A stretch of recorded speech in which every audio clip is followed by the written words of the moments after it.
ভোটে অনিয়ম, কারচুপি ও নির্বাচন পরবর্তী সহিংসতার প্রতিবাদে কাল বিক্ষোভ করবে 11 দল। এই তথ্য জানিয়েছেন জোটের মুখপাত্র হামিদুর রহমান আজাদ। তিনি বলেন এবং অভিযোগও করেন যে অভিযোগ থাকলেও শপথ নেবেন নির্বাচিতরা, গঠনমূলক সমালোচনা করবেন সংসদে, থাকবেন রাজপথেও। ডেন্টিস্টের পরামর্শ নাও নতুন কোলগেট অ্যাক্টিভ সল্ট। সদ্য সমাপ্ত সংসদ নির্বাচনের ৭৭টি আসন পেয়েছে 11 দলীয় জোট। তবে ফল গণনায় বিস্তর অনিয়মের অভিযোগ জোট প্রার্থীদের। ভোটের শুরুটা ভালো হলেও শেষটা গ্রহণযোগ্য ছিল না বলে দাবি তাদের। এসব নিয়ে মতামত জানাতে নির্বাচন কমিশনে আসেন 11 দলের নেতারা। কমিশনের সাথে বৈঠক করে তুলে ধরেন অভিযোগ। প্রশ্ন ছিল, এত কিছুর পরও নির্বাচিতরা শপথ নেবেন কিনা। রেজাল্ট শিটেও দেখা গেছে ঘষা মাজা, কাটাছিটা, ওভার রাইটিং, এবং অনেক জায়গায় যে অরিজিনাল এজেন্ট ছিলেন প্রার্থীর তার স্বাক্ষর নেওয়া হয়নি রেজাল্ট শিটে। 32টি আসন চিহ্নিত করা হয়েছে স্বল্প ভোটের ব্যবধানে।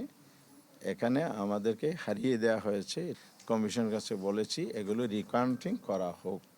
তিনি জানান, নির্বাচন পরবর্তী সহিংসতার প্রতিবাদে সোমবার বিকেলে ঢাকায় বিক্ষোভ করবে 11 দলীয় জোট।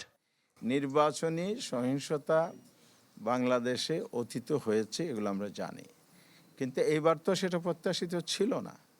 এই জায়গা থেকে বেরিয়ে আসার জন্য তো জুলাই অভ্যুত্থানে অনেক রক্ত ঝরেছে, জীবন দেয়া হয়েছে, এবং সেই জায়গাটা পুনরাবৃত্তি ঘটছে। তাহলে কি এটাই হচ্ছে বাংলাদেশে আবার ফেসিবাদের, আবারও স্বৈরতন্ত্রের উত্থান হতে যাচ্ছে? 16ই ফেব্রুয়ারি ঢাকার রাজপথে বাইতুল মোকাররম উত্তর গেট থেকে আমরা প্রতিবাদ সভা এবং বিক্ষোভ মিছিলের ঘোষণা দিয়েছি। নির্বাচন কমিশন বলছে, প্রত্যাশার চেয়ে ভালো হয়েছে এবারের ভোট। এ নিয়ে কারো কোনো অভিযোগ থাকলে পথ খোলা আছে আদালতে যাবার। আইন তাদেরকে এই সুযোগ দিয়েছে যে যদি নির্বাচন সংশ্লিষ্ট কোনো অভিযোগ থাকে সেটা থাকতেই পারে। তারা সেটি যদি মাননীয় হাইকোর্টে যদি শরণাপন্ন হন, সেই অনুযায়ী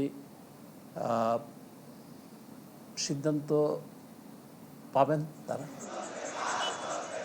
এদিকে সারা দেশে সহিংসতা, হত্যা ও ধর্ষণের প্রতিবাদে বাইতুল মোকাররমের উত্তর গেট থেকে প্রেস ক্লাব পর্যন্ত বিক্ষোভ মিছিল করে ছাত্র শিবির। Ashikin Prince, channel 24, Dhaka.